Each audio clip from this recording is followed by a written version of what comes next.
உங்களுக்கு ஒரு அற்புதம் தேவைன்னா எந்த காரியத்தில் விடுதலை வேணும், எந்த காரியத்தில் அற்புதம் நடக்கணும், எந்த காரியத்தில் இன்றைக்கு இயேசுவிடத்திலிருந்து அற்புதத்தை பெற்றுக்கொள்ளணும், அதை முதல்ல மனதில் நீங்கள் தீர்மானித்து கொள்ளணும். சிலருக்கு பாவம் பிரச்சனையாக இருக்கும். அந்த பாவத்திலேருந்து விடுதலை பெற்று நிம்மதி வேணும். இந்த ஆசீர்வாதம், இந்த அற்புதம் இன்றைக்கி என் வாழ்க்கையில் நடக்கணும்னு சொல்லி மனதில் தீர்மானிக்கணும். சிலருக்கு வியாதி, இந்த வியாதியிலேருந்து ஒரு விடுதலை நான் இன்றைக்கு பெற்றுக்கொள்ளணும், இயேசு என்னை தொட்டு குணமாக்கணும் அப்படின்னு உங்களுடைய இருதயத்தில் தீர்மானித்து கொள்ளுங்க. அல்லது என் குழந்தைக்கு சுகமாகணும், என் கணவருக்கு சுகமாகணும், எங்கள் அப்பாவுக்கு அம்மாவுக்கு சுகமாகணும். உங்கள் வீட்டில் யாரோ ஒருவர், சிலர் ஆஸ்பத்திரியில் வைத்து கொண்டு இருக்கலாம், அவங்கள ஃபோக்கஸ் பண்ணி இந்த காரியத்தில் இவங்களுக்கு ஒரு அற்புதம் நடக்கணும், அதை நீங்கள் இருதயத்தில் தீர்மானித்து தெய்வ சமூகத்தில் ஜெபிக்கணும். சிலருக்கு ஒரு விடுதலை வேண்டியது இருக்கும். மனநிலை பாதிக்கப்பட்ட குடும்பத்தில் யாரோ ஒருவர், அசுத்தாவினால் பாதிக்கப்பட்டவங்க, பயத்தின் ஆவினால் பாதிக்கப்பட்டவங்க, இப்படி ஏதோ ஒரு பிசாசின் போராட்டத்தில் கஷ்டப்படுகிற ஒருவர், இவங்களுக்கு விடுதலை வேணும், என் குடும்பத்தில் இவங்களுக்கு விடுதலை வேணும், அல்லது எனக்கு இந்த போராட்டத்துக்கு விடுதலை வேண்டும், அதை இருதயத்தில் தீர்மானிக்கணும். சிலருக்கு கற்பத்தின் ஆசீர்வாதம், குழந்தை செல்வத்துக்காக ஜெபித்து கொண்டு வருகிறேன், ஆண்டவர் இன்றைக்கு என் கர்ப்பத்தை ஆசீர்வதிக்கணும், எங்களுக்கு குழந்தை பாக்கியத்தை தரணும். கணவன் மனைவியுமாக இருந்தால் 2 பேரும் ஒருமனப்பட்டு ஜெபிக்கணும். அல்லது மாமியார் உங்களுடைய மருமகளுக்காக கருத்தாக ஜெபிக்கணும், தாயார் பெற்றோர் பிள்ளைகளுக்காக ஜெபிக்கலாம். அதில் நீங்கள் மனதில் தீர்மானமாய் நினைத்து கருத்தாக தேவ சமூகத்தில் அந்த அற்புதத்திற்காக ஜெபிக்கணும். சிலருக்கு வேலை வேணும், சிலருக்கு கடன் பிரச்சனை மாறணும், சிலருக்கு குடும்பத்துக்குள்ளே சமாதானம் உண்டாகணும். இது மாதிரி ஏதோ ஒரு தேவை, ஏதோ ஒரு காரியத்தில் உங்களுக்கு ஒரு அற்புதம் வேண்டும். அதை மனதில் தீர்மானித்து கொள்ளுங்க. அதுக்கு ஃபோக்கஸ் பண்ணி தான் இன்றைக்கி நம்ம ஜெபிக்கணும், அதில் அற்புதம் நடக்கும். அதுக்கு முன்னால் நான் வேத வசனத்திலிருந்து ஒரு காரியத்தை தியானிக்க போகிறோம். நாம் தொடர்ச்சியாக ஒரு காரியத்தை தியானித்து கொண்டே வருகிறோம். என்ன காரியம் என்றால், இயேசு கிறிஸ்து எப்படிப்பட்டவர், இல்லை நம்ம யார்கிட்ட வேண்டிக் கொள்கிறோமோ அவர் எப்படிப்பட்டவர்னு தெரிந்து நாம் வேண்டிக் கொள்ளும் போது அற்புதத்தை பெற முடியும். அவர் எப்படிப்பட்டவர்னை அறிந்து கொண்டாலே நம்முடைய விசுவாசம் பலனடையும், சுலபமாய் அவரிடத்திலிருந்து அற்புதத்தை பெற்றுக்கொள்ள முடியும். வேத புஸ்தகத்தில் லூக்கா எழுதின சுவிசேஷம் 19ஆம் அதிகாரத்தில் இயேசு எரிகோ என்ற ஒரு பட்டணத்தின் வழியாய் போகும்போது ஆயக்காரருக்கு தலைவனும் ஐஸ்வர்யவானுமாய் இருந்த சகேயு எனப்பட்ட ஒரு மனுஷன் இயேசு எப்படிப்பட்டவரோ என்று அவரை பார்க்க வகை தேடினான் என்று எழுதப்பட்டிருக்கிறாரு. அவரை பார்க்கணும், இயேசு பற்றி நிறைய கேள்விப்பட்டிருக்கிறேன், எல்லாரும் சொல்கிறாங்க எனக்கு அற்புதம் நடந்துச்சு, உனக்கு அற்புதம் நடந்துச்சு, எங்கள் வீட்டில் அற்புதம் நடந்துச்சு, இயேசு செய்தான்னு சொல்கிறாங்க, இந்த இயேசுவை நானே நேரில் பார்க்கணும் அப்படின்னு அவனுக்குள்ள ஒரு ஆசை. அப்போ இயேசு தன் ஊர் வழியாக வருகிறதை அறிந்தபோது அவரை பார்ப்பதற்கு பிரயாசப்பட்டான். அவன் குள்ளமான ஒரு மனிதன், ஜனக்கூட்டத்துக்குள்ளே இயேசுவை பார்க்க முடியல. மரத்தில் ஏறி உட்காந்து பார்க்கலான்னு பார்த்தா மரத்தில் ஏறி உட்காந்தா தலையை தான் பார்க்க முடியும், முகத்தை எப்படி பார்க்கிறது. ஆனால் இயேசு தன்னை வெளிப்படுத்துகிறார். அண்ணாந்து பார்த்து அவனை பெயர் சொல்லி கூப்பிடுகிற, சகைவே இறங்கி வா, நீ என்னை பார்க்கணுன்னு ஆசைப்பட்டல, உன் வீட்டுக்கே நான் வர்றேன், இன்றைக்கு உன் வீட்டில் தான் நான் தங்க போகிறேன்னு சொல்கிறார். அவனுக்கு ஆச்சரியம். இயேசுவை மகிழ்ச்சியோடு அந்த மனிதர் வீட்டுக்கு அழைத்து கொண்டு போனார். இயேசு தன்னை வெளிப்படுத்துகிற ஒரு ஆண்டவர். யார் இயேசுவை பார்க்கணும், அவரை அறியணும் விரும்புகிறாங்களோ அவர்களுக்கு தன்னை அவர் வெளிப்படுத்துகிற ஒரு ஆண்டவர். இந்த நிகழ்ச்சி மூலமாக இயேசு தன்னை உங்களுக்கு வெளிப்படுத்துகிறார். அற்புதம் செய்கிற ஆண்டவர் என்று வெளிப்படுத்துகிறார். மதங்களுக்கெல்லாம் அப்பாற்பட்டவர், எந்த மதத்தை சார்ந்தவங்களும் இயேசுவேன்னு விசுவாசத்தோடு ஜெபித்து அற்புதம் செய்கிற ஆண்டவர் என்பதை வெளிப்படுத்துகிறார். அவர் மனதுருக்கமும் அன்புமுள்ள ஆண்டவர் என்பதை வெளிப்படுத்துகிறார். பாவங்களை மன்னிக்கிறவர் என்பதை வெளிப்படுத்துகிறார். அவர் இந்த சாட்சிகள் மூலம், செய்தி மூலம் தன்னை வெளிப்படுத்துகிறார். உங்களுக்கு தான் வெளிப்படுத்துகிறார். நீங்கள் விசுவாசத்தோடு அவரை அறிந்து ஜெபிக்கும் போது அற்புதங்களை காண்பீங்க. சரி, இந்த இயேசு எப்படிப்பட்டவர், அவரை குறித்து நிறைய நம்ம ஒவ்வொரு மாதமும் தியானித்து கொண்டே வருகிறோம். வல்லமையுள்ளவர், அதிசயங்களை செய்கிறவர், சமாதான பிரபு, நித்திய பிதாவாய் இருக்கிறவர், மனதுருக்கம் உள்ளவர், இப்படி அவரை குறித்து அவருடைய குணங்கள் சுபாவங்களை தியானித்து கொண்டே வருகிறோம். இன்றைக்கு ஒரு காரியத்தை நம்ம தியானிக்கணும். இயேசுடைய அற்புதங்கள், அவர் செய்த கிரியைகளை பார்க்கும்போது அவர் மறுரூபப்படுத்துகிற ஒரு தேவன், ஒரு மனிதனுடைய வாழ்க்கையை மறுரூபப்படுத்துகிற ஒரு தேவன், அதாவது டிரான்ஸ்ஃபார்மேஷனை உண்டாக்குகிற ஒரு தேவன், புதிதாக்குதலை உண்டாக்குகிற தேவன். இயேசு கிறிஸ்து ஒரு மனிதனுடைய வாழ்க்கையை மறுரூபப்படுத்துகிறவர். அதாவது துக்கத்தோடு இருக்கிறவருடைய வாழ்க்கையை சந்தோஷமாய் மாற்றுகிறவர். ஒரு வேதனையோடு இருக்கிறவருடைய வாழ்க்கையை ஒரு சமாதானமுள்ள வாழ்க்கையாய் மாற்றுகிறவர். அவர் மறுரூபப்படுத்துகிற ஒரு ஆண்டவர். அதாவது இயேசு செய்த முதலாவது அற்புதம் வேத புஸ்தகத்தில் யோவான் 2ஆம் அதிகாரத்தில் எழுதப்பட்டிருக்கிறது. இயேசு கிறிஸ்து ஆயிரக்கணக்கான அற்புதங்களை செய்தார் ஜனங்களுக்கு. ஆனால் அவர் செய்த முதலாவது அற்புதம் ஒரு கல்யாண வீட்டில், இஸ்ரேல் தேசத்தில் கல்யாண வீட்டில் விருந்தில் ரொம்ப முக்கியமானது திராட்சரசம் வழங்குவது. போதை தருவது கிடையாது, திராட்சரசம் அதை வழங்குவாங்க. அது தீர்ந்து விட்டது, குறைவுபட்டு விட்டது. திருமண வீட்டாருக்கு ஒரு கலக்கம். இயேசு அங்கு தான் முதலாவது அற்புதத்தை செய்தார். தண்ணீரை திராட்சரசமாய் மாற்றினார். அதாவது தண்ணீரை திராட்சரசமாய் மறுரூபப்படுத்துகிறார்.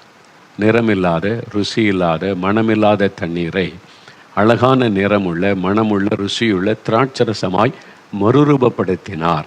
இயேசு வந்தது நோக்கமே அதுதான். இந்த முதல் அற்புதத்தில் அதை தெளிவுபடுத்துகிறார். ருசி இல்லாத, ஒரு சமாதானம் இல்லாத, நிம்மதி இல்லாத, ஒரு டேஸ்டே இல்லாத, ஏதோ வாழ்கிறோம் அப்படின்ற மாதிரி சலித்து கொண்டு வாழ்கிற மனுஷனுடைய வாழ்க்கையை ருசியுள்ள ஒரு வாழ்க்கையாய், மகிழ்ச்சியுள்ள ஒரு வாழ்க்கையாய், ஆனந்தமான சமாதானம் நிறைந்த வாழ்க்கையாய் மாற்றுகிறவர். அதுக்கு தான் அவர் இந்த உலகத்தில் வந்தார். தான் வந்த நோக்கத்தை அந்த அற்புதத்தின் மூலம் ஆண்டவர் வெளிப்படுத்துகிறார். பாருங்கள், சமீபத்தில் ஒரு குடும்பத்தை குறித்து நான் அறிந்தேன். அந்த குடும்பத்தில் ஒரு தாய், ஒரு மகள், தகப்பன் குடிச்சிட்டே வருவார். எப்பவும் குடி, வேலைக்கு போனால் வரும்போது குடிச்சிட்டு தான் ஒரு போதையில். குடிச்சிட்டு வந்தால் என்ன செய்கிறோம் பேசுகிறோன்னு தெரிய, மனைவி அடிக்கிறது, வேதனைப்படுத்துறது, காயப்படுத்துறது. அதுதான். ஒரு மகள், ஸ்கூலில் படிக்கிற டீனேஜ் பருவம் உள்ள மகள்கிட்ட பேசுகிறது இல்லை. தகப்பன் எப்பவும் போதையில் இருந்தால் எப்படி பேசுகிறது? வந்த போதையிலே விழுந்து கிடப்பார். ரோட்டில் அங்கங்கே விழுந்து கிடக்கிற போய் கூட்டிகிட்டு படுக்க வைப்பாங்க. அவ்வளோதான் அவருடைய லைஃப்பில். இந்த மகளுக்கு, அந்த மனைவிக்கு ரொம்ப துக்கமாயிட்டு, இவரோட எப்படி வாழ்கிறது, இத்தனை வருஷம் இப்படி துக்கத்தில் இந்த செத்து போயிடலாமான்னு தோணுது. அந்த ஸ்கூலில் படிக்கிற மகள் சொல்லுகிறாள், எல்லாருடைய அப்பாவும் ஸ்கூலுக்கு மகளை பார்க்க வர்றாங்க, கூட விட வர்றாங்க. எங்கள் அப்பா ஒரு நாள் என் கூட ஸ்கூலுக்கு வந்ததில்லை. நான் ஏதாவது கேட்டு எனக்கு வாங்கி தந்ததும் இல்லை, என்கிட்ட அன்பாக பேசினதும் இல்லை. இந்த மாதிரி ஒவ்வொருத்தருக்கு தகப்பன்மார் எப்படி இருக்காங்க, எனக்கு போதையிலேயே இருக்கிறாரு, இந்த மாதிரி ஒரு தகப்பனா, இதை விட நான் மரித்து போனால் நல்லதுன்ற மாதிரி ஒரு இளம் பிள்ளைக்குள்ள ஒரு மரண வேதனை வந்து விட்டது. மரிக்கணுன்ற ஆசை வந்து விட்டது. என்ன வாழ்க்கை என்பதாக. ஏன்னா ஒரு மனிதர் குடியினால், அவர் குடியினால் பாதிக்கப்பட்டு நிம்மதி இல்லாமல் சம்பாதிக்கிற பணத்தை எல்லாம் அழித்து கொண்டு வருகிறார். அந்த சூழ்நிலையில் தான் இயேசு சந்திக்கிறார். நம்முடைய ஜெபிக்கலாம் வாங்க நிகழ்ச்சியை இந்த மாதிரி டிவியில் பார்த்து ஜெபம் பண்ணும்போது அந்த சகோதரனை ஆண்டவர் தொட்டார். அவர் அந்த பாவ உணர்வடைந்த கண்ணீரோடு அழுது, இயேசுவே என் பாவத்தை மன்னிச்சிருங்கன்னு அழுது ஒப்பு கொடுத்தார். ஒரே நாள் அவருடைய வாழ்க்கை புதிய வாழ்க்கையாய் மாறிவிட்டார். அதன் பிறகு அவர் மதுபானம் குடிக்கலை, அதன் பிறகு அதுக்கு பணம் செலவு பண்ணலை. இப்போ வேலையிலேருந்து வரும்போது மனைவி பிள்ளைகளை நேசித்து அன்போடு கூட பேசினார். தேவையானதெல்லாம் வாங்கி கொடுத்தார். மகளை வெளியே அழைச்சிக்கிட்டு போனார். அந்த மனைவிக்கு சந்தோஷம், பிள்ளைக்கு சந்தோஷம், ஒரு குடும்பமே ஒரு மகிழ்ச்சி ஆகிவிட்டது. பாருங்கள், மறுரூபமாக்கப்பட்டு விட்டது. துக்கத்தில், கண்ணீரில், வேதனையில் இருந்த குடும்பம் சந்தோஷமான மனமகிழ்ச்சியான குடும்பமாய் மறுரூபமாக்கப்பட்டு விட்டது. குடியிலே இருந்த, போதையில் இருந்த மனுஷருடைய வாழ்க்கை மறுரூபமாக்கப்பட்டு விட்டது. அதுதான் இயேசு. அப்போ இயேசு எப்படிப்பட்டவர்? மறுரூபப்படுத்துகிற ஒரு தேவன். மனுஷனுடைய வாழ்க்கையை மறுரூபப்படுத்தி துக்கத்தை சந்தோஷமாய் மாற்றுகிற தேவன் உங்கள் வாழ்க்கையில் இன்றைக்கு அந்த அற்புதத்தை ஆண்டவர் செய்ய போகிறார். வேத புஸ்தகத்தை பார்க்கும்போது நிறைய பேருடைய வாழ்க்கையில் இயேசு இந்த மறுரூபமாக்கப்படுகிற அற்புதத்தை செய்திருக்கிறார். அந்த மாதிரி பாதிக்கப்பட்டவங்க இயேசுவை தேடி வந்திருக்காங்க. அவங்களுக்கெல்லாம் அற்புதம் செய்து ஒரு மறுரூபமாக்கப்பட்ட ஒரு பெரிய சந்தோஷத்தை தேவன் கொடுத்திருக்கிறார். அப்படி ஒரு 3 சம்பவத்தை உங்களுக்கு ஞாபகப்படுத்தி நாம் ஜெபிக்க போகிறோம். முதலாவது, பரிசுத்த லூக்கா எழுதின சுவிசேஷம் 7ஆம் அதிகாரத்தில் 37-38 வசனம் வாசிக்கும் போது, ஒரு பெண், பாதிக்கப்பட்ட ஒரு பெண் இயேசுவை தேடி வருகிறாள். இயேசு தன்னுடைய சீஷரோட அல்லது ஒரு குடும்பத்தாரோட விருந்துக்கு அமர்ந்திருக்கிற சமயம், அப்பொழுது அந்த ஊரில் இருந்த பாவியான ஒரு பெண் இயேசு பரிசேயன் வீட்டில் பந்தி இருக்கிறதை அறிந்து ஒரு பரணியில் பரிமள தைலத்தை கொண்டு வந்து இயேசுவின் பாதங்களின் அருகே பின்னாக நின்று அழுது கொண்டு, அவருடைய பாதங்களை தன் கண்ணீரினால் நனைத்து தன் தலைமயிரினால் துடைத்து அவருடைய பாதங்களை முத்தம் செய்து பரிமள தைலத்தை பூசினாள். ஒரு பெண் அந்த ஊரிலிருந்து இப்போ இந்த வீட்டுக்கு இயேசு வந்திருக்கிறான்னு கேள்விப்பட்டவுடன் இயேசுவின் பாதத்தில் விழுந்து அழுதாள். அவருடைய கண்ணீர் அவருடைய பாதத்தில் விழுகிறது. ஒரு பரிமள தைலத்தை பூசி, அதாவது இந்த மாதிரி குருக்களாக இருந்தால் அதுக்கு அப்படி கனப்படுத்துவாங்க. அதே மாதிரி அவள் கண்ணீர் விட்டு அழுது ஆண்டவருடைய பாதத்திலே வந்து தன்னை சமர்ப்பிக்கிறாள். இயேசு அவருடைய உள்ளத்தை பார்க்கிறார். ஏன் அவள் அழுகிறாள்? ஏன் அவளுடைய கண்களிலே கண்ணீர்? என்ன பாதிப்பு அவளுக்கு? அவள் ஒன்றுமே சொல்லலை. ஆனால் இயேசு அறிந்து கொண்டார். என்ன பாதிப்பு? அவள் பாவியான ஒரு பெண் என்று வேதம் குறிப்பிடுகிறது. அவள் தன்னை கெடுத்து கொண்ட ஒரு பெண், தன் வாழ்க்கையை பாவத்தினால் அழித்து கொண்ட ஒரு பெண். அதனால் சமாதானம் இல்லை, நிம்மதி இல்லை. அவள் செய்த பாவமும் அவள் செய்து கொண்டிருக்கிற பாவம் ஊராருக்கு தெரிந்ததுனால இவள் பாவியான ஒரு பெண், விபச்சார பெண் என்று அந்த ஊரில் இருக்கிற மக்கள் அவளை காயப்படுத்தி வேதனைப்படுத்தி புறக்கணித்த ஒரு சூழ்நிலை. அப்போ எந்த பாவம் அவளுக்கு சந்தோஷம் சமாதானத்தை கொடுக்கும்னு நினைத்தாளோ அதே பாவத்தினால் இன்றைக்கு பாதிக்கப்பட்டு விட்டாள். நிம்மதி இல்லை, சமாதானம் இல்லை, மனசாட்சி வாதிக்குது. நீ ஒரு பாவி, நீ செய்கிறது மட்டும் இல்லை, அநேகரை கெடுத்து கொண்டிருக்கிற பல குடும்பங்கள் உன்னால் பாதிக்கப்படுதுன்னே அந்த பாவத்தினால் உண்டான பாதிப்பு அவருடைய மனசாட்சியை வாதிக்கிறது. இப்போ அவளுடைய உள்ளத்தில் நிம்மதி இல்லாத சூழ்நிலையில் யார் என் பாவத்தை மன்னிக்க முடியும்? யார் இந்த பாவத்திலிருந்து எனக்கு விடுதலை தர முடியும்? யார் என் வாழ்க்கையை புதிதாக்க முடியும்? எல்லாரும் என்னை குற்றப்படுத்துகிறாங்க, பாவின்னு கை நீட்டுகிறார்கள், என்னை கேவலப்படுத்துகிறாங்க. அவ்வளோதானே தவிர எனக்கு அன்பு காட்ட இதிலிருந்து வெளியே என்னை கொண்டு வருவதற்கு யாரும் இல்லையே. நீ கலங்கின சமயத்தில் தான் இயேசு என்கிற ஒரு ஆண்டவர் வந்திருக்கிறாரு. அவர் பாவிகளை கூட தள்ள மாட்டார். பாவிகளின் சிநேகிதன் என்று அழைக்கப்படுகிறார். பாவிகளை கூட நேசித்து அன்பாக அவருடைய வாழ்க்கையை மாற்றி புதிதாக்குகிறார். இந்த செய்தி அவள் கேட்டு அறிந்ததுனால தான் இயேசு கிறிஸ்துவிலே எனக்கு ஒரு புதிய வாழ்க்கை அவரால் தர முடியும் என்று வந்து இயேசுவின் பாதத்தில் வந்து விழுந்தாள். அவள் கண்ணீர் வடிக்க தன்னுடைய பாவத்தை அதன் மூலமாய் அறிக்கையிடுகிறாள்.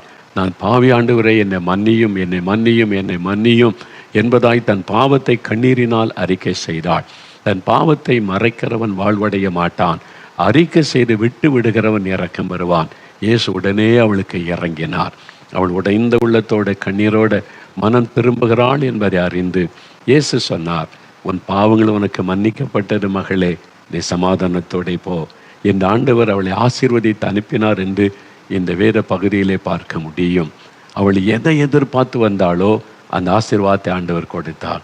அவளுடைய பாவம் மன்னிக்கப்படணும், சமாதானம் வேணும், அதுதான் அவருடைய எதிர்பார்ப்பு. அந்த ஆசீர்வாதத்தை ஆண்டவர் கொடுத்தார். உன் பாவம் உனக்கு மன்னிக்கப்பட்டு விட்டாரு, சமாதானத்தோட போ. இன்றைக்கு ஏதோ ஒரு பாவம் உங்களை பாதித்து கொண்டு இருக்கிறது.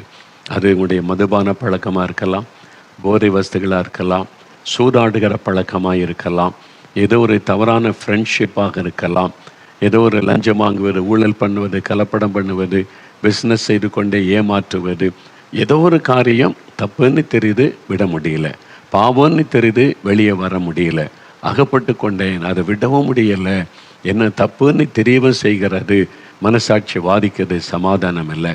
அந்த மாதிரி பாதிப்போடு உட்கார்ந்துருக்கிறீங்களா? இயேசு உங்களை நேசிக்கிறார். அவருடைய கண்கள் உங்களை நோக்கி பார்க்கிறது. ஆண்டவர் சொல்கிறார், நான் உன் பாவத்தை மன்னிக்கிறவரும் பாவத்திலிருந்து விடுதலை தருகிற தேவனமாக இருக்கிறேன் என்று ஆண்டவர் இன்றைக்கு உங்களை பார்த்து சொல்லுகிறார்.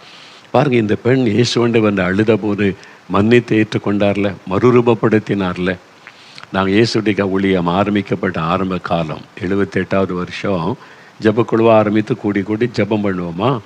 அங்கே ஒரு சகோதரி வருவாங்க. நாங்கள் ஜெபித்த இடத்துக்கு பக்கத்தில் தான் அவங்க வீடு. சோகமாகவே இருப்பாங்க, கண்ணீரோடு இருப்பாங்க. என் கணவருக்காக ஜெபிங்கய்யா அப்படின்னு சொல்லுவாங்க.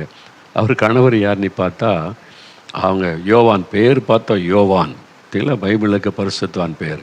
ஆனால் எப்பவும் போதையில் தான் இருப்பார். போதையில் குடிச்சிட்டு வந்தால் கையில் ஒரு அருவா இருக்கும். நான் பார்த்துருக்குறது சார், ரோட்டில் அப்படியே நடந்து வந்தால் அப்படி அருவாளோடு தான் வருவார். இப்படியே லாந்துக்கிட்டே வருவார். சுய நினைவே இருக்காதா? எல்லாம் பயந்து அங்கங்கே தெருக்கள் இருக்கலாம், வீட்டில் ஓடி போய் கதவை மூடிக்கொள்வாங்க. அவர் வீட்டுக்கு வந்தால் அவருடைய தாயார், சொந்த தாய், மகனுக்கு பயந்து அடுத்த வீட்டில் போய் இருந்துருவாங்க. மனைவி வீட்டில் இருக்க முடியாது, வந்த அடியும் வெட்டு, அதனால் பக்கத்து வீட்டில் போய் இருந்துருவாங்க. பிள்ளைகள் பயந்து நடுங்கி கொண்டு இருக்கும். இந்த மாதிரி குடிச்சிட்டு ஒரு சுய நினைவே இல்லாமல் அருவாளோட சுத்தினா எப்படி நிம்மதி இருக்கும் யோசித்து பாருங்க.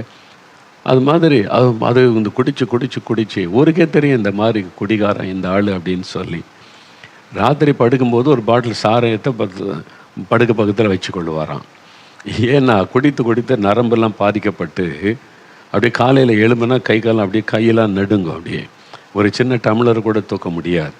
அந்த கஷ்டப்பட்டு அந்த சாராயத்தை உள்ளே போன பிறகு தான் கொஞ்சம் ஸ்டிஃப் ஆகி நரம்பெல்லாம் அப்படியே செயல்பட ஆரம்பிக்கும். அதனால் சரீரமும் பாதிச்சுட்டு நரம்பு மண்டலமும் பாதிச்சுட்டு அது மாதிரி பாதிக்கப்பட்ட ஒரு நிலைமை. அவர் நிம்மதி இருக்குமா? அவரால் குடும்பமே பாதிக்கப்படுது. இப்போ அவர் நிம்மதியாக இருப்பார், அவருக்கு சமாதானம் கிடையாது, நிம்மதி கிடையாது. அந்த மாதிரி அவங்க மனைவி கண்ணீரோடு ஜெபிக்க சொல்லுவாங்களா. நாங்கள் ஜெபிக்கிறது மாத்திரம் இல்லை, அவர் சந்திக்கலான்னு வீட்டுக்கு போனால் நாங்கள் முன்வாசல் வழியாக போவோமோ அவர் பின்வாசல் வழியாக ஓடிடுவார். ஒரு நாள் எங்களை நேரில் பார்க்க மாட்டார். வீட்டில் போய் ஜெபம் பண்ணும், ஆண்டவரே இந்த சகோதரனை ரட்சியும், இந்த மதுபான பழக்கத்தை விடுவின்னு சொல்லி. ஒரு நாள் திடீர்னு போனோம். நாங்கள் ஒரு 4-5 பேர் ஜெபக்குள்ளே உள்ள நுழைஞ்சிட்டோம். வீட்டுக்குள்ளே அகப்பட்டு கொண்டார், போக முடியல.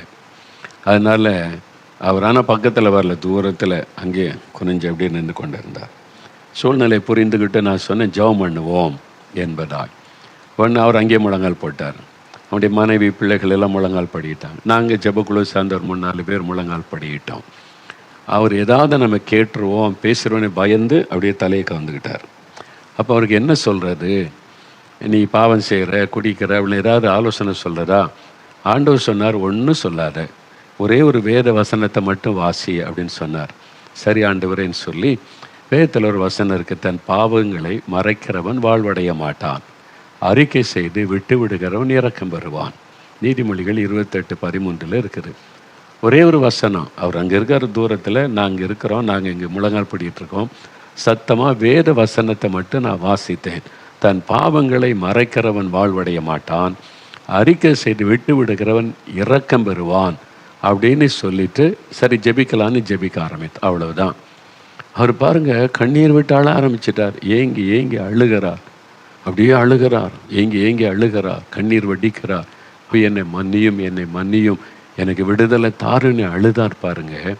ஒரே நாள் ஒரு வேறு வசனம் அவ்வளோதான் அவரை தொட்டது. இயேசு அந்த வசனத்தின் மூலம் அவரை தொட்டார். அன்றைக்கு அவர் கண்ணீரோடு ஒப்பு கொடுத்தார். வாழ்க்கை தலைகளாய் மாறிவிட்டார். அதன் பிறகு அவர் சாராய் கடைக்கு போனதில்லை. அதன் பிறகு அவர் இந்த மதுபானத்தை தொட்டது இல்லை. இப்போ அவருடைய வாழ்க்கை மாறிட்டா ஊரே ஆச்சரியமாக பார்த்தது, எப்படி இந்த ஆள் மாறினார் என்பதாக. எங்கள் ஜெபக்குழுவில் வந்தார், ஊழியத்துக்கு வருவார். அப்புறம் முழு நேர ஊழியத்துக்கு இயேசுடைய ஊழியத்தில் ஊழியக்காரராக இருந்தார். இப்போ அவர் பரலோக ராஜ்யத்தில் ஆண்டவரோடு இருக்கிறார். அவருடைய மகன், அவருடைய பிள்ளைகளும் ஊழியத்தில் இருக்கிறாங்க, இப்பவும் இருக்கிறாங்க அவருடைய பிள்ளைகள் ஊழியத்தில். அவருடைய அதன் பிறகு பாருங்க, தாயை நேசிப்பார், மனைவியை நேசிப்பார், பிள்ளைகளை நேசிப்பார். சூழ்நிலை மறுரூபம், அந்த குடும்பமே மறுரூபமாக்கப்பட்டு விட்டார். இதுதான் இயேசு செய்கிறார். ஒரு மனிதனுடைய வாழ்க்கையை மறுரூபப்படுத்துகிறவர், அதனால் ஒரு குடும்பமே மறுரூபமாகி மகிழும்படி செய்கிறவர். இன்னைக்கு உங்கள் வீட்டில் இந்த அற்புதத்தை இயேசு செய்ய போகிறார், உங்களுக்கு செய்ய போகிறார். அவர் உங்களுக்கு விடுதலை தருவார். இயேசுவே, என் வாழ்க்கையை நீங்கள் மறுரூபமாக்கணும், என்னால் இந்த பாவத்தை விட முடியல, என்னை மன்னித்து விடுதலை வேணும்னு உண்மையாக நீங்கள் ஜெபித்தா உங்களுடைய வாழ்க்கை இன்றைக்கி மறுரூபமாகும். அதுக்கு தான் ஆண்டவர் உங்களோடு பேசுகிறார். 2வது ஒரு சம்பவம் பாருங்கள். பரிசுத்த மார்க் எழுதின சுவிசேஷம் 1ஆம் அதிகாரத்தில் 40-42 வசனங்களை நான் வாசிக்கிறேன் பாருங்களேன். வேத புஸ்தகத்தில் மார்க் 1ஆம் அதிகாரம் 40-42. அப்பொழுது குஷ்டரோகி ஒருவன் இயேசுவனிடத்தில் அவர் முன்பாக முழங்கால் படியிட்டு, உமக்கு சித்தமானால் என்னை சுத்தமாக்க உமாலாகும் என்று வேண்டிக் கொண்டான். இயேசு மனதுருகி கையை நீட்டி அவனை தொட்டு, எனக்கு சித்தமுண்டு, சுத்தமாகு என்றார். இப்படி அவர் சொன்ன உடனே குஷ்டரோகம் அவனை விட்டு நீங்கிற்று, அவன் சுத்தம் ஆனான் என்று எழுதப்பட்டிருக்கிறது. பாருங்க, வியாதிப்பட்ட ஒரு மனிதன், தொழுநோயினால் பாதிக்கப்பட்ட மனிதன் இயேசுவை நோக்கி கூப்பிடுகிறான், இயேசுவண்டை வந்திருக்கிறான். இவனுடைய வாழ்க்கையில் நீங்கள் பாருங்கள், அதாவது இந்த தொழுநோயினால் பாதிக்கப்பட்டவங்க வியாதி அதிகமாயிட்டா, மருத்துவம் செய்யாட்டா அவனுடைய சரீர உறுப்புகளை அந்த கிருமி அப்படியே அழிச்சிடும். அந்த மாதிரி உள்ளவங்க பாருங்கள், விரல் இருக்காது, மூக்கு இருக்காது, காது இருக்காது, அந்த நோய் அரிச்சிடும். அப்போ சரீர உறுப்புகளை இழந்து போன ஒரு நிலைமை, முகரூபமே மாறிவிடும். கண் இமை இருக்காது. நீங்கள் இப்போ நான் தொழுநோய் ஆஸ்பத்திரிக்கு போயிருக்கிறேன். எங்கள் ஊர் பக்கத்தில் தொழுநோய் மருத்துவமனை இருக்கிறது. அங்குள்ள அந்த மக்களுக்கு நாங்கள் வருஷந்தோறும் கிறிஸ்மஸ் டைமில் புது உடை கொடுத்து விருந்தெல்லாம் கொடுப்போம். அதுக்கு நான் இந்த காலத்தில் போயிருக்கிறாங்கெல்லாம் சில தொழுநோய் மருத்துவமனைக்கு போயிருக்கிறேன். நான் சிலர் பார்க்கும்போது இந்த விரல் ஒன்றுமே இருக்காது, 5 விரலுமே இருக்காது. இந்த விரல்லாம் அந்த நோயின் நிமித்தம் எல்லாம் போயிடும். இது மட்டும் இருக்கும் 2 விரல். அப்போ சாப்பிட முடியாது, உணவு எடுத்து சாப்பிட முடியாது. அதுக்கு இதில் சூவனை போட்டு அவங்க கட்டி வச்சுருவாங்க இந்த இடத்துல. நான் பார்த்துருக்கேன், அந்த டாக்டர் கூட்டி கொண்டு எனக்கு காமிச்சிருக்காங்க. அதை வச்சு தான் அள்ளி சாப்பிடுவாங்க, ஏன்னா விரல் இருக்காது. அப்போ அந்த நோயினுடைய பாதிப்பு சரீர உறுப்புகளே அதை அரித்து தின்று விட்டு உருவமே மாறிவிடும். இல்லை, இப்போ இயேசு அவனை தொட்டு குணமாக்கும் போது அவன் சுத்தமாகுன்னு சொன்ன உடனே சுகமாகிவிட்டான். அப்படின்னா என்ன அர்த்தம்? இல்லாத விரல் முளைத்திருக்கிறாரு, மொட்டையான விரல் நீளமாய் மாறிவிட்டார். அப்போ அந்த நோயினால் பாதிக்கப்பட்ட இல்லாத காது புதிதாய் மாறிவிட்டார், மூக்கு புதிதாய் மாறிவிட்டார், இமைகள் புதிதாய் மாறி முகரூபமே மறுரூபமாக்கப்பட்டு விட்டார், மாற்றப்பட்டு விட்டார். அந்த நோயின் நிமித்தம் அகோரமாய் காணப்பட்ட அந்த மனிதனுடைய ரூபம் இப்போ மாற்றப்பட்டு விட்டார். ஒரு நோயினால் உண்டாகிற பாதிப்பு நம்முடைய சரீரத்தை வித்தியாசமாய் மாற்றிவிடும். அவர் ஒரு சரீரத்தினுடைய சிலருடைய ரூபம் மாறிவிடும், அழகு மாறிவிடும் அந்த பாதிப்பினால. ஆனால் ஆண்டவர் தொட்டு சுகமாக்கும் ஒரு புதிதாக்குதல், நம்முடைய சரீரமே புதிதாய் மாறிடும், முகரூபமே புதிதாய் மாறிடும். நீங்கள் பாதிக்கப்பட்டிருக்கிறீங்க சர்ம வியாதியினால், குஷ்டரோக வியாதியா, தோல் வியாதியினால், அல்லது கேன்சர் வியாதியினால், ஆஸ்துமா வியாதியினால், ஆர்த்ரைட்டிஸ். பார்த்தீங்களா, ஆர்த்ரைட்டிஸ் இந்த வியாதி மத்தேயு 9ஆம் அதிகாரத்தில் முதல் 5 வசனம் வாசித்தா திமிர்வாதக்காரனாக இருந்த ஒரு மனிதனை இயேசுவண்ட கொண்டு வர்றாங்க. திமிர்வாதக்காரன் அப்படின்னா முடக்குவாதம், அப்படியே அந்த திமிர்வாதம் அவனை முடக்கி வச்சிடும், கை காலில் மடங்கிரும், நீட்ட முடியாது, படுக்கையில் காலை நீட்டி படுக்க முடியாது, சுருண்டு இருப்பான், அப்படி கட்டி தான் கொண்டு வருவாங்க. அது மாதிரி தான் இயேசுவண்டை கொண்டு வந்தாங்க. இயேசு அவனை குணமாக்குகிறார். எழுந்து படுக்கை நடன்னா எலும்பு எல்லாம் சரியாகிற, கையெல்லாம் சரியாகிற, கால் சரியாகிற, புதிய ஒரு ரூபமாய் அவன் மாற்றப்படுகிறான். முடங்கி இருந்த கை கால்கள் நேராக்கப்படுகிறது. அற்புதமான ஒரு மாற்றம், புதிதாக்குதல், மறுரூபப்படுத்த அந்த நோயினால் பாதிக்கப்பட்ட சரீரத்தை ஆண்டவர் மறுரூபப்படுத்துகிறார். இப்போ எளிமையானால் நிற்க முடியுது, நடக்க முடியுது. இதுக்கு முன்னால் அப்படி இல்லை. இயேசு செய்த ஒரு பெரிய அற்புதம் பாருங்கள். மற்ற இதை 9ஆம் அதிகாரம் 27 வாசிக்கும் போது 2 குருடர்கள் இயேசுவே தாவீதின் குமாரனே இறங்குன்னு கூப்பிடுறாங்க. பிறவிலேயே கண் தெரியாதவர்கள். அப்போ பார்வையற்றவங்க, பிறவிலேயே பார்வையற்றவங்களை அந்த கண்ணை பார்த்தீங்கன்னா முழுமையான கண்ணாக இருக்காது. பார்த்துருக்கீங்களா? சிலருக்கு முழுமையான கண்ணாக இருக்கும், பார்வை இருக்காது. சிலருக்கு அந்த கருப்பு விழியே தெரியாது, வெள்ளை விழியே சிலருக்கு தெரியாது, அப்படியே உள்ளுக்குள்ளே போன மாதிரி இருக்கும், அந்த கண் இருக்காது. ஆனால் இப்போ இயேசு அற்புதம் செய்த போது புதிய கண் உருவாகிறது, மறுரூபம். அதான் இயேசு செய்கிற அற்புதம், மறுரூபமாக்குகிற தேவன். ஒரு தாயார் பாருங்கள், 40 வருஷத்துக்கு மேலே முடக்குவாதம், கொஞ்சம் கொஞ்சமாக வியாதி தாக்கி விரல் இப்படி மடங்கி தான் இருக்கும், இப்படி இருக்கும். அந்த ஒரு டம்ளரை கூட அவங்களால இப்படி பிடிச்சு தூக்க முடியாது. அப்படியே விரல் மடங்குனதுனால இப்படி 2 கையில் பிடிச்சி தான் தண்ணி குடிக்க முடியும். அப்படியே முடக்கப்பட்டு விட்டார், காலம் முடக்கப்பட்டு விட்டார் 40 வருஷத்துக்கு மேலே. நம்ம ஜெபிக்கலாம் வாங்க நிகழ்ச்சியை பார்த்தபோது அவங்க நம்பிக்கை இழந்துட்டாங்க. 40 வருஷமாக இல்லை சரீரம் இப்படி தான், இனி அவ்வளோதான், இன்னும் கொஞ்ச நாள் வாழப்போகிற அவ்வளோதான்னு சொல்லி. ஆனால் இந்த நிகழ்ச்சியை பார்த்து சாட்சிகளை கேட்டபோது ஒரு விசுவாசம், இயேசு அற்புதம் செய்வார், விடுதலை தருவார் என்கிற ஒரு பெரிய விசுவாசம் அவர்களுக்குள்ளே வந்து விட்டது. அந்த விசுவாசத்தோடு அவங்க ஜெபிக்க ஆரம்பித்தாங்க. இயேசுவே, நீர் என்னை குணமாக்க முடியும், என் சரீரத்தை புதிதாக்க முடியும், எனக்கு ஒரு அற்புதத்தை நீர் செய்ய முடியும்னு சொல்லி விசுவாசத்தோடு ஜெபிக்க ஆரம்பித்தாங்க. ஆண்டவர் விசுவாசமுள்ள ஜெபத்தை கனப்படுத்துகிற தேவன். ஆண்டவர் கனப்படுத்த முடியும் ஒரு அற்புதம் செய்தார் பாருங்க. இப்படி இருந்த விரல் அப்படியே நேராக மாற ஆரம்பித்தது, புதிதாக மாறிவிட்டது, கால் புதிதாய் மாறிவிட்டது. இப்போ எப்படி இருக்கும் பாருங்க. இப்போ அவங்க கையால் இந்த கப்பை தூக்க முடிகிறது, இதுக்கு முன்னால் முடியாது. ஆண்டவர் புதிதாக்கி விட்டார், மறுரூபப்படுத்தி விட்டார். பாதிக்கப்பட்ட சரீர உறுப்பை இயேசுடைய வல்லமை தொட்டபோது அது ஒரு மறுரூபமாய் மாற்றப்பட்டு விட்டது. இயேசு செய்த ஒரு பெரிய அற்புதம் பார்த்தீங்களா? இதே மாதிரி தான் இன்றைக்கு உங்கள் வாழ்க்கையில் ஒரு அற்புதம் உங்களுக்கு தேவை. இயேசு அந்த அற்புதத்தை செய்வதற்கு தான் உங்களோடு பேசி கொண்டிருக்கிறார். என் மகனே, நீ பாதிக்கப்பட்டிருக்கிற, உன் சரீரம் பாதிக்கப்பட்டு இருக்கிறது, நான் அதை மறுரூபப்படுத்த வல்லமை உள்ள தேவன் என் ஆண்டவர் உங்களோடு கூட பேசுகிறார். பாதிக்கப்பட்ட உங்களுடைய சரீரம், அந்த உறுப்புகள் புதிதாய் மறுரூபமாக்கப்பட்டு விடும். அவரால் முடியும். என் சாட்சி உங்களுக்கு தெரியும் இல்லை? நான் 14 வயசில் என்னுடைய இருதயம் என்லார்ஜ் ஆகிட்டு, பெருசாகிட்டு. ஹார்ட் என்லார்ஜ்மெண்ட், அது அந்த என்னுடைய இருதய பாதிப்பினால் உண்டானது. அது பெருசாகி கடைசியில் ரொம்ப சீரியஸ் ஆகி வலது கால் நடக்க முடியாது. ஆஸ்பத்திரிக்கு தூக்கிட்டு தான் போவாங்க. சட்டையை கழட்டிட்டு தான் டாக்டர்ஸ்லாம் செக் பண்ணுவாங்க. அப்படி சட்டையை கழட்டிட்டு அப்படி போகும்போது வெளியே இருதயம் பல்ஜாகி இருக்கிறது வெளியவே தெரியும். அந்த அளவிற்கு பாதிப்பு. இந்த இடம் வீங்கி இருக்கிறது தெரியும். அந்த இருதயம் அப்படியே ஆச்சரியமாக எல்லாம் பார்ப்பாங்க. அந்த மாதிரி என் இருதயத்தினுடைய பாதிப்பு, வியாதியினால் உண்டான பாதிப்பு என் வாழ்க்கையில் அவ்வளோ பெரிய காரியத்தை செய்துவிட்டது. ஆனால் நான் மரணப்படுக்கையில் படுத்திருந்த சமயம் காலும் செயல்படாது, ஒரு கால், வலது கால் மாத்திரம். அதனால் என்னால் நிற்க முடியாது, நடக்க முடியாது, படுத்த படுக்கை. அப்புறம் இருதயமும் வித்தியாசம் வீங்கிட்டு எலும்பும் தோலும் ஆகிட்டேன். உருவமே மாறிவிட்டார். இந்த நோய் நிமித்தம் உருவமே மாறிட்டு, பேச பலன் கிடையாது. என் உருவமே எலும்பு தோலுமாகி விட்டார். அப்போ சொந்தக்காரங்க மற்றவங்களாம் பார்க்க வந்தால், அவனா இப்படி இருக்கிறான், ஐயோ இவன் பிழைக்கிறது கஷ்டம் இல்லை, இன்னும் அவ்வளோதான், அப்படி தான் சொல்லிட்டு போனாங்க. அந்த மாதிரி நம்பிக்கை இழந்து போன சூழ்நிலை.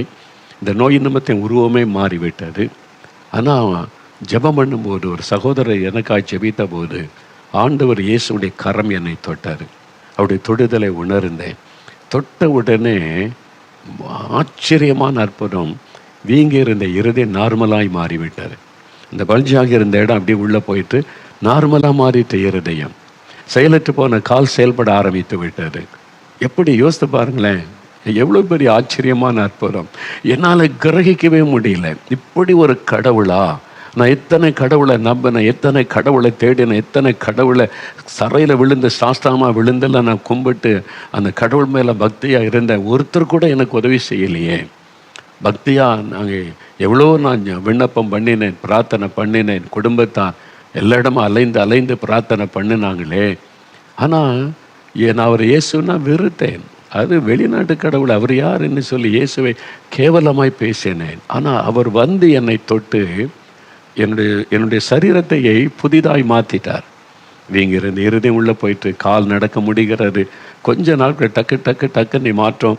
எலும்பு தோலுமா என்னுடைய சரீரம் ஆரோக்கியமாய் மாறிவிட்டது. பரிபூர்ணமான ஒரு மாற்றம். அதான் இயேசு மறுரூபப்படுத்துகிற ஆண்டவர். வியாதியினால் உங்களுடைய குழந்தை பாதிக்கப்பட்டு எலும்பும் தோலுமா இருக்கலாம். இன்றைக்கு நீங்கள் ஜெபிக்கிற ஜெபத்தில் இயேசு அற்புதம் செய்வார். மறுரூபமாக்கப்பட்ட ஒரு குழந்தையாக, புதிதாக்கப்பட்ட குழந்தையாக நீங்கள் பார்ப்பீங்க. அந்த நோய் விலகும், பலவீனங்கள் மாறும், சுகம் உண்டாகும். சில வியாதி வந்துட்டால் பாருங்களேன், உங்களுடைய ரூபமே மாறிடும். பார்த்துருக்கீங்களா? சிலரை திடீர்னு பார்த்தா என்ன ஆச்சு, உங்கள் ரூபமே இப்படி இருக்கு. வியாதி, ஆஸ்துமா, கேன்சர், இந்த மாதிரி ஒரு வியாதி வந்துட்டு, வாத வியாதி, முடக்குவாதம், சரீரமே போயிட்டு ரூபமே மாறிடும். ஆனால் இயேசு கிறிஸ்து தொடும் பொழுது புதிதாக்கப்பட்ட ஒரு சரீரமாய் மாற்றப்படும். மறுரூபமாக்கப்பட்ட சரீரமாய் ஆண்டவர் மாற்றுகிற தேவன் உங்களுக்கு செய்வார். இன்றைக்கு ஆண்டவர் செய்வார். இன்றைக்கு இன்னும் கொஞ்ச நேரத்தில் நம்ம பிரார்த்தனை செய்ய போகிறோம். விசுவாசத்தோட. ஒருவேளை உங்களுடைய குழந்தை, உங்களுடைய கணவர், உங்களுடைய மனைவி, அல்லது உங்கள் வீட்டில் இருக்கிற உங்களுக்கு பிரியமான யாரோ ஒருவர் அப்படி பாதிக்கப்பட்ட நிலைமையில் படுக்கையில் வைத்து கொண்டு கலங்கி கொண்டு இருக்கிறீங்களா? இன்றைக்கு இயேசு செய்ய போகிற அற்புதம் மறுரூபம் படுத்துகிற ஒரு அற்புதம். அவன் வாழ்க்கை மறுரூபமாகிவிடும். நோய் இல்லாத சமயத்தில் உங்களுடைய சரீரம் எப்படி இருந்ததோ அப்படி ஆண்டவர் மறுரூபமாக்கி விடுவார். விசுவாசிங்க. இன்றைக்கு விசுவாசிங்க. உங்களுடைய வாழ்க்கையில் ஒரு அற்புதம் நடக்கும். இயேசு மறுரூபப்படுத்துகிற ஆண்டவர். மூன்றாவது ஒரு அற்புதம் பாருங்க. பரிசுத்த மார்க் எழுதின சுவிசேஷம் 5ஆம் அதிகாரம்.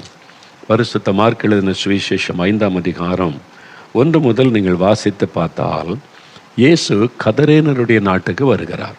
அப்படி ஒரு இடம் இருக்குது, கலிலேய கடல். எப்போவுமே நீங்கள் பார்க்க முடியும், கலிலேய கடலில் ஒரு பகுதியில் இந்த கதரேனருடைய நாடு அப்படின்னு ஒரு இடம் இருக்கிறார். அங்கே ஒரு அசுத்த ஆவி உள்ள ஒரு மனிதன் கல்லறை தோட்டத்திலே வசித்து கொண்டிருந்தான். கல்லறை தோட்டத்தில் யாராவது வசிப்பாங்களா? அந்த வெளியே போறதுக்கே பயப்படுவாங்க. ஆனால் இவனுடைய குடியிருப்பே கல்லறை தோட்டம்தான். மனிதர்களை செத்தவங்களை புதைக்கிறாங்கல்ல, அங்கே தான் இந்த மனிதன் இருப்பான். இவன் அசுத்தாவினால் பாதிக்கப்பட்டவன். லேகியோன் என்று அழைக்கப்படுகிறதை பார்க்கிறோம். லேகியோன் என்றால் 6000 குறிக்குமா. ரோமருடைய படையில் 6000 பேர் உள்ள ஒரு படைக்கு பேர் லேகியோன் என்று பெயர் அப்படின்னு சொல்கிறாங்க. அப்போ இந்த மனிதன் மேலே ஆயிரக்கணக்கான அசுத்த ஆவிகள் அவனை ஆட்கொண்டு விட்டது. ஒரு பிசாசை பிடிச்சாலே பெரிய பாடு. 6000 பிசாசு ஒரு ஆளுக்குள்ளே வந்தால் எப்படி இருக்கும்? ஒரே ஆளுக்குள்ளே பல ஆவி இருக்குமா? இருக்கும். அது மாதிரி இருக்கிறது. அதனால தான் சொல்லி எழுதியிருக்குது. இப்பவும் அப்படி ஆட்களை பார்க்க முடிகிறாரு. அப்போ ஆயிரக்கணக்கான ஆவிகள் ஒரு மனிதனுக்குள்ளே அசுத்தாவி நுழைந்ததுனால அவனுடைய வாழ்க்கை எப்படி இருக்குது பாருங்களேன். வஸ்திரம் இல்லை, அவனுக்கு வஸ்திரத்துக்குள்ள கிழிச்சு எறிஞ்சிருவான். அப்போது அவனுக்கு நம்ம வஸ்திரம் இல்லாமல் இருக்கிறோமே, இது ஒரு ஷேமாச்சு, அந்த உணர்வே கிடையாது. ஏன்னா பிசாசு அவரை முற்றிலும் ஆட்கொண்டதுனால அவன் நினைவு தப்பி விட்டது. இனி என்ன பேசுகிறோம் என்ன செய்கிறான் ஒன்றும் தெரியல. வஸ்திரம் இல்லாதவனாக இருந்தான். கூக்குரலிட்டு கொண்டிருப்பான், அப்படியே சத்தமிட்டு கொண்டே இருப்பான். தன்னுடைய கையில் என்ன கிடைக்கிற கல்லை எடுத்து தன் சரீரத்தை தானே கீறிக்கொள்ளும். அப்படி அதனால் ரத்தம் வடிய காயப்பட்டு இவன் அடக்கம். அந்த வழியை யாரும் போக முடியாது, எல்லாம் பயம், அடிச்சிருவான். அந்த மாதிரி செய்கிறதுனால இவனை கட்டி வைக்கணும்னு சங்கிலிகளை மாட்டினாங்க. கையில் சங்கிலிகளை மாட்டினாங்க. அதை உடைச்சி எறிஞ்சிட்டான். வேறு வசனத்தில் சங்கிலிகளை முறித்து விலங்குகளை தகர்த்து போடுவான். அதெல்லாம் தகர்த்துறான். விலங்கு போட்டாலும் சரி, சங்கிலியை வச்சு கட்டினாலும் சரி, எல்லாத்தையும். அந்த ஆவிக்கு அவ்வளோ பெரிய ஒரு பலன் இருந்தது. அந்த அசுத்த ஆவி அவனை எப்படி அடிமையாக்கி வைத்திருந்தார். அப்போ யோசித்து பாருங்கள், வஸ்திரம் தரிக்கலை, தலைவிரி கோலத்தோடு அவன் எண்ணெய் தேய்க்கலை, குளிக்கலை, அப்புறம் சரீரத்தை காயப்படுத்தி ரத்த காயத்தோட சரீரம், கைகளில் சங்கிலி தொங்கி கொண்டிருக்கிறது. என்னன்னு பார்த்தா உடை தெரிந்து விட்டான். அவனுடைய ரூபமே எப்படி மாறி இருக்குது பாருங்கள். சொல்ல என்ன பிசாசு மாதிரி இருக்கிறான் அப்படி சொல்லுவாங்க, பார்த்துருக்கீங்களா? அப்போ 6000 பிசாசு பிடித்த ஒரு மனிதன் எப்படி இருந்திருப்பான்னு யோசித்து பாருங்கள். அப்படி ஒரு பாதிப்பு. இப்போ இயேசு அவனை சந்திக்க போகிறார். இயேசு அவனை சந்திக்கிறார். தூரத்தில் இயேசுவை பார்த்த உடனே அந்த அசுத்தாவி கத்துகிறது, என்ன சிறைனாக இயேசுவே. அந்த பிசாசுக்கு தெரியும் இயேசுன்னா யாருன்னு தெரியும். அந்த பிசாசுக்கு இயேசு சொன்னார், அவனை விட்டு புறப்பட்டு போ. இயேசு ஒரே ஒரு வார்த்தை சொன்னார், அவ்வளோதான். அந்த ஆவி போய்விட்டார், அவனை விட்டு போய்விட்டார், அவன் விடுதலை ஆக்கிவிட்டான். இப்போ பாருங்கள், 15வது வசனம் சொல்லுகிறாரு, இயேசுவனிடத்தில் மற்றவங்களாம் பார்க்கும்போது அந்த லேகியோன் ஆகிய பிசாசு பிடித்திருந்தவன் வஸ்திரம் தரித்து உட்கார்ந்து புத்தி தெளிந்திருக்கிறதை கண்டு பயந்தார்கள். இல்லைங்களா? பிசாசை பிடிச்சிருக்கும் போதும் பயப்படுறாங்க, புத்தி தெளிஞ்ச நல்லவனாக இருக்கும் போதும் பயப்படுறாங்க. மக்களை என்னதான் சொல்கிறது பாருங்க.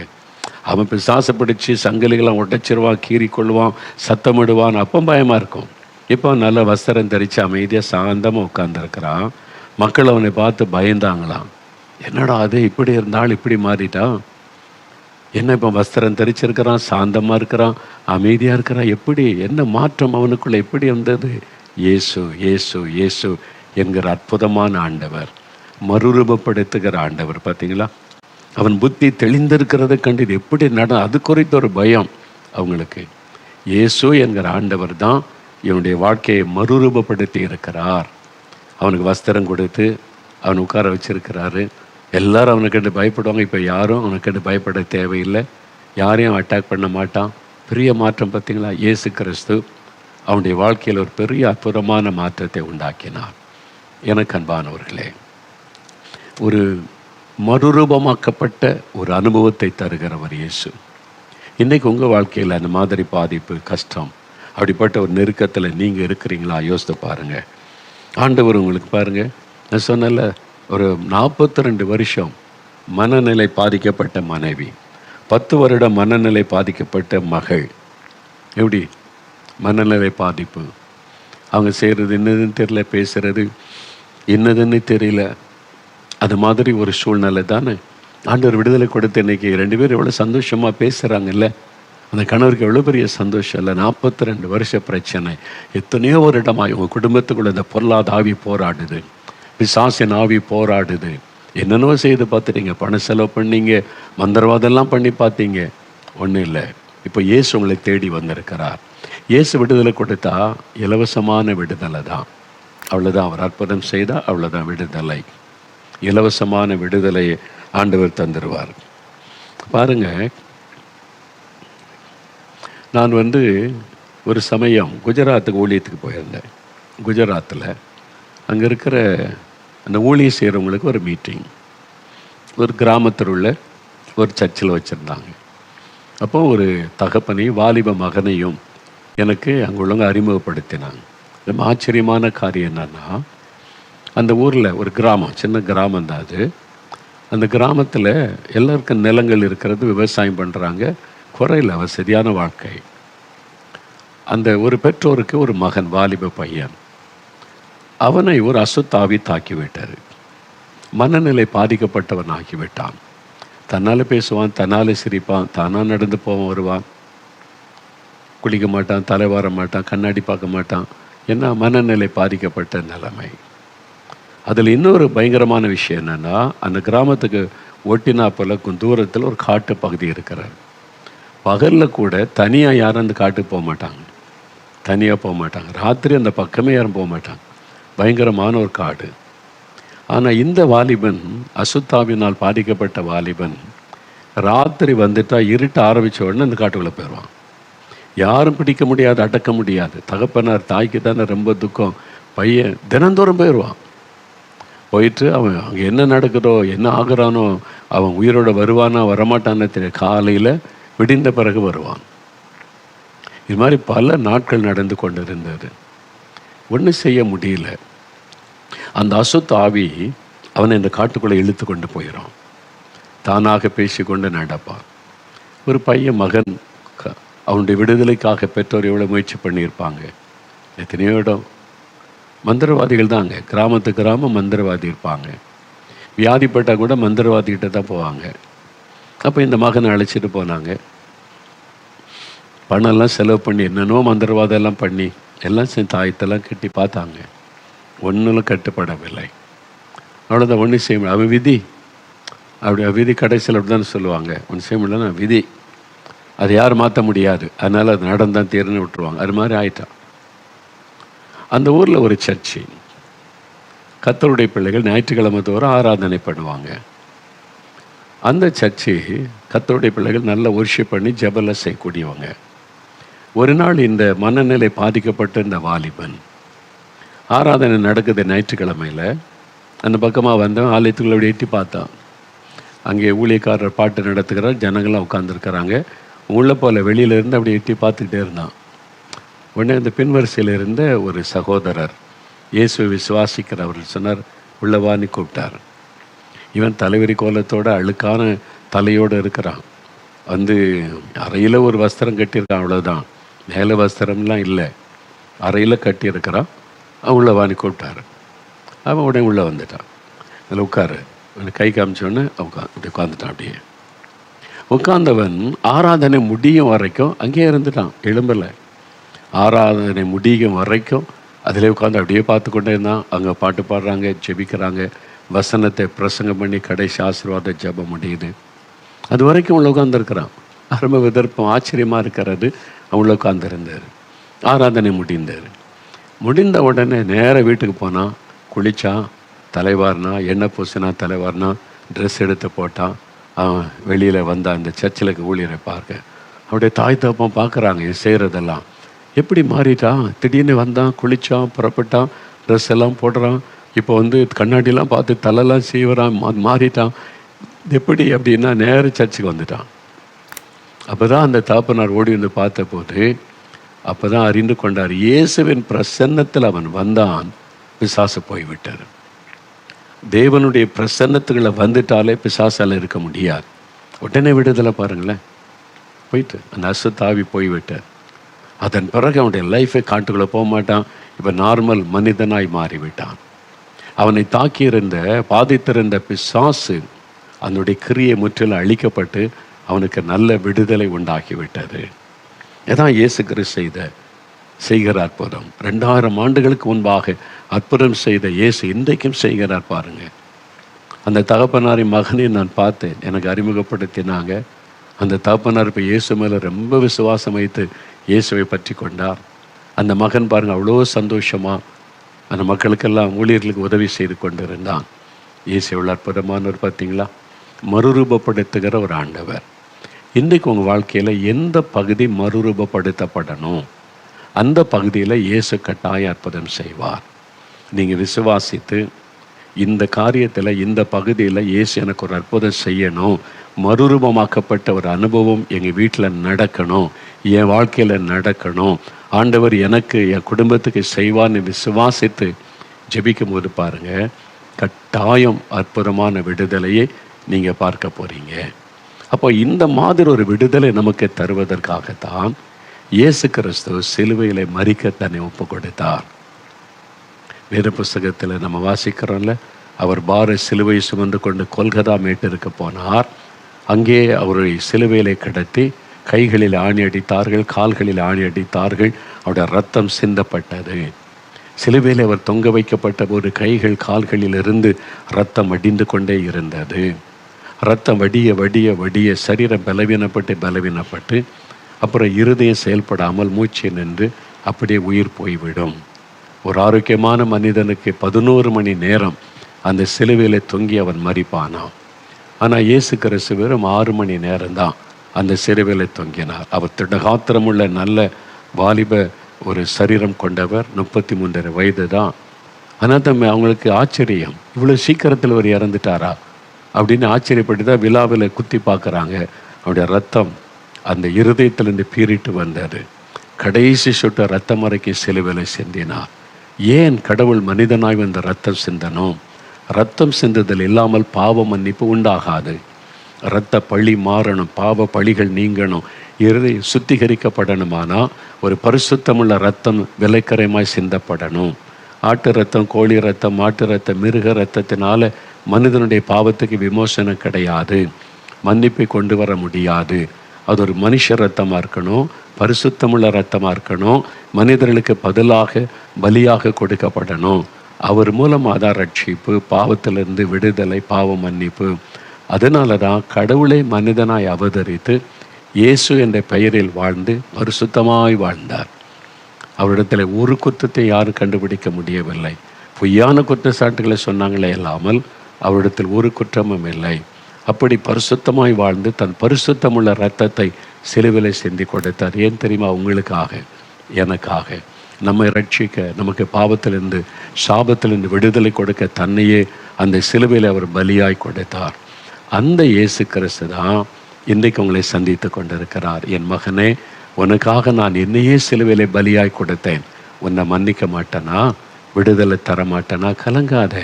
என் பாவம் மன்னிக்கப்படுமா அப்படின்னு அங்கலாய்க்காத. சகல பாவங்களை மன்னிக்க இயேசுக்கு அதிகாரம் உண்டு. இயேசு கிறிஸ்துவின் ரத்தம் சகல பாவங்களை நீக்கி நம்மை சுத்திகரிக்கும் என்று வேதத்திலே வாசிக்கிறோம். அதனால் அவருடைய இரத்தத்தின் வல்லமை உங்களுக்குள்ளே இறங்கினா சகல காரியத்திலும் ஒரு விடுதலை மாற்றத்தை நீங்கள் காண்பீங்க. இன்றைக்கு இப்போ அது நிமித்தம் உங்களுக்கு அற்புதம் நடக்க போகிறது. உங்களுடைய நோய்களை கூட சுமந்து விட்டார் என்று வேதத்திலே பார்க்கிறோம். பாடுகள் துக்கங்களை கூட சிலுவையில் சுமந்து விட்டார் என்று வேதத்திலே பார்க்கிறோம். நமக்காக சிலுவையில் சாபம் ஆனார். அப்போ நம்முடைய பாவம், சாபம், வியாதி, வேதனை, கஷ்டம், கண்ணீர் எல்லாவற்றையும் சிலுவையிலே அவர் சுமந்து முடித்து விட்டார். அதனால் அவரால் தான் நம்மை மறுரூபப்படுத்த முடியும். அவரால் தான் நம்முடைய வாழ்க்கையை மாற்றி அமைக்க முடியும், ஒரு புதிய வாழ்க்கையை தர முடியும். அவரால் தான் நிம்மதி, சமாதானம், தெய்வீக சமாதானத்தை நமக்குள்ளே தர முடியும். அந்த இயேசு உங்கள் பக்கத்தில் வந்திருக்கிறார். என்ன சொல்ல போகிறீங்க? ஆண்டவரே, இந்த இயேசு அவர் கொடுக்கிற ரட்சிப்பு, மன்னிப்பு எனக்கு வேணும், என் உள்ளத்தில் நீங்கள் வரணும் அப்படின்னு அவரை ஏற்றுக்கொள்ள உங்களை அர்ப்பணித்து கொண்டா உங்களுடைய வாழ்க்கையில் ஆச்சரியமான மாற்றத்தை இன்றைக்கு பார்ப்பீங்க.